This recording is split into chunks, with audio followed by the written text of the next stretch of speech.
The excitement of tonight's Warriors-Suns game was dampened a bit when Devin Booker suffered a hamstring injury on this drive. Welcome back, everybody. I'm Dr. Brian Sutterer, and this is your number one source for learning about the unique medical side of the world of sports. Right off the bat, we can see after the play here, Booker is grabbing at what we would kind of call that posterolateral, so posterior meaning the back, lateral outside portion of his left leg, kind of right where those hamstring muscles classically run. If where he's grabbing is any indication, then hopefully this signifies more of a muscle injury as opposed to higher up where those tendons actually originate from the pelvis. This was the play where Booker got hurt, and remember, it's his left leg, and it was either on this step where his left leg is outstretched in front of him, coming down at what we consider that terminal swing phase, so the end of where the leg is swinging forward. As that leg is slowing down, the hamstring muscles on the back of the leg are firing to contract and slow down that forward swing of the leg. And then as you put that heel down to the ground, they're going to contract even more. And so this is a position where the hamstring muscles are trying to eccentrically fire while they're also being stretched. And so it's a position that predisposes them to getting strained. There's nothing otherwise about this that looks overly abnormal. You know, it's also possible that the strain could have occurred here when Booker landed, kind of right there on that step.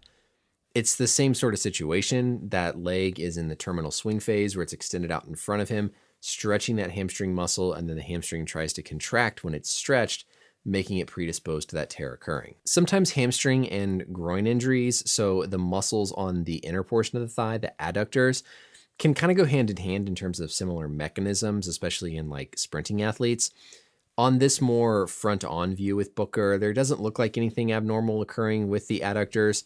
His leg does kind of swing out here in this kind of abducted position, but it's not a significantly forced load. The hamstrings are going to be stretched a little bit here, but I suspect it was on one of those steps when the injury probably occurred. Going to our biodigital anatomy tool here, I've highlighted more than just the hamstrings throughout the thigh. So this is the left leg. In the front here, we see, of course, our classic quadriceps muscles. If we rotate around to the posterior side, this is going to be, of course, where those hamstrings live. Now, higher up in more the buttock, we, of course, have the glute max, big, thick muscle there. We can hide that. We've got all these deep kind of external rotators inside kind of more the posterior pelvis and hip.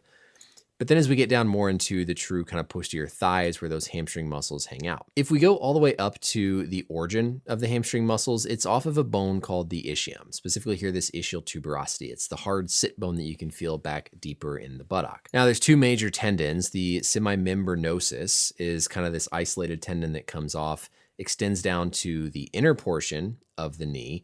And then you have what we call this conjoined tendon, which is sort of a confluence of two tendons, the semitendinosus and the biceps femoris. So the biceps femoris and the semitendinosus run off together more on the lateral portion of the back of the thigh. That semitendinosus is going to eventually come off and insert medial, and then the biceps femoris comes off to insert on the outside portion of the knee. Between all these muscles, the ones we typically see with just like sprinters, basketball players, typically occur in this outer one, the biceps femoris. The injuries to people like dancers who just overstretch the hamstring muscles typically occur more to this semimembranosus. Prognostically, recovery time depends on a number of things, but one important factor is not only which muscle is involved, but where exactly is the tear. Generally speaking, tears that are simply down in the fiber of the muscle belly are going to recover quicker than tears that are higher up on the tendon or where the muscle and tendon meet, specifically even if there's a complete avulsion where this tendon popped off the bone. Looking back here at where Booker is grabbing his leg, again, that's why I said it looks like he's grabbing further down in more the muscle belly.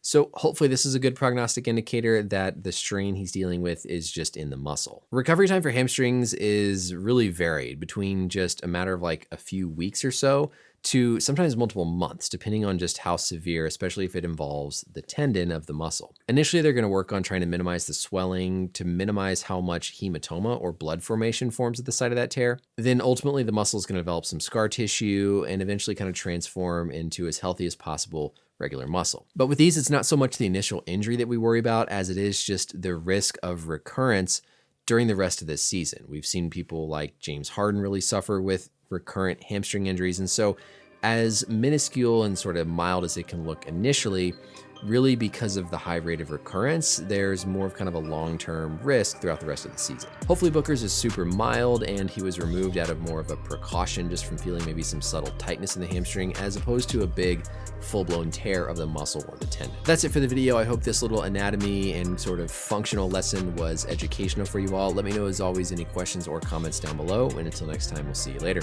Bye.